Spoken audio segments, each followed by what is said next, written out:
Educational video on pyloric stenosis. This young man here is unique in that he is only 13 days old and has clearly diagnosed pyloric stenosis on ultrasound.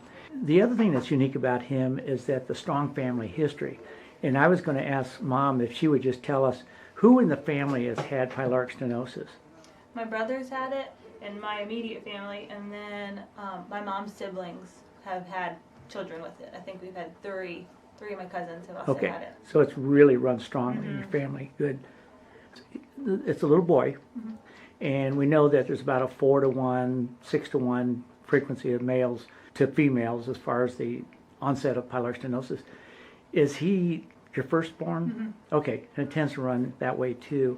He had one episode of vomiting. What day was that? That was Friday night. Friday night, and today's Sunday. Okay. And then what happened after that? He drank 2 bottles throughout the night Friday and did fine. And then Saturday morning around 9 we gave him another bottle. And then all day Saturday he threw up every single bottle. Okay. Mostly right after he drank them. And you said at the other hospital that there was a suspicion that they actually felt the olive.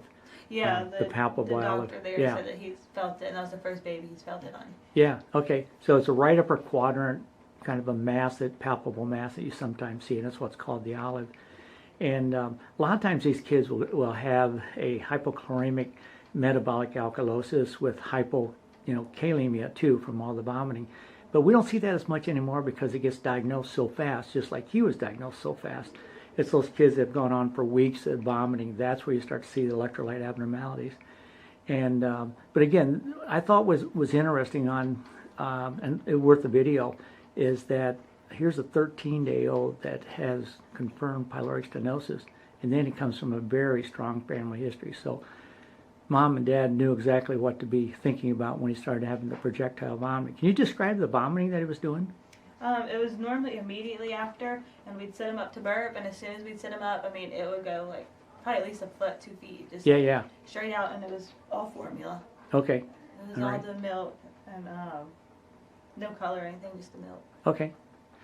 Do you have anything you'd want to tell other parents who are dealing with pyloric stenosis, or any thoughts, anything that you've learned just in a very short time?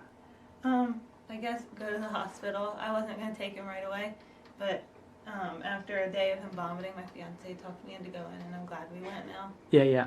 So don't wait. Yeah, I mean, we waited just long enough to make sure it wasn't just that one occurrence, but yeah, definitely I'm glad we didn't wait long enough to get his electrolytes up down. Yeah, exactly. Sometimes a diagnosis is equivocal, and sometimes it does mean a couple visits to the ER, a couple repeat ultrasounds. So tell people not to be discouraged. Yeah, I think my brother was over a week. Over a week before they diagnosed it too. Okay. I mean, that was many years ago, so it's gotten better now. But. Yeah. Well, thank you so much for letting us do this video.